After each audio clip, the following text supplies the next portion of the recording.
And now, Reformer802.com Real Talk blogger Shanta asks you to ponder this. I'm personally starting to think that the greatest romance stories are not born out of trying to be what the other person wants, needs, or desires. It is not even about trying to offer all that they are asking for. On the contrary, romance may in fact be birthed by stating the facts of what you will never be and what you can't give to the other person.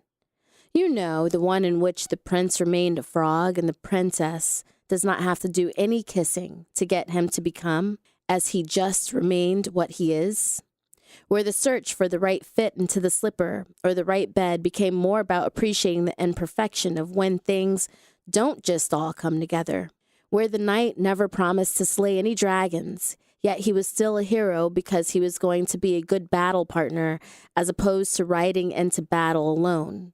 And where the princess or the queen never expected anyone to come to her rescue because being saved was more about letting someone storm her walls to see the contents of her heart, rather than just waiting and then being frustrated about something she passively expected to happen.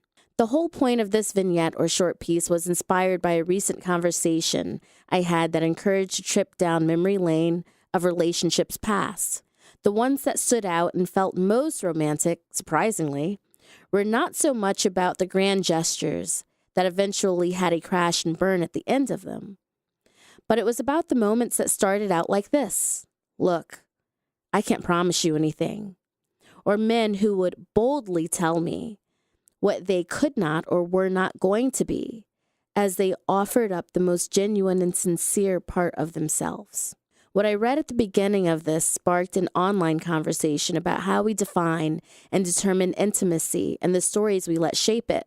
Sometimes the most romantic moments have more to do with a brutal honesty that allows us to be ourselves with managed expectation, as opposed to the declarations of what is going to be, which, by the way, may sound lovely, but is just full of lots of words that lose their meaning among life's actual comings and goings. In the spirit of Valentine's Day, think about your new or revised version of romance, intimacy, and ways of being. Maybe it isn't about going to look for the heart-shaped chocolates, but if you allow it, it could be something much sweeter.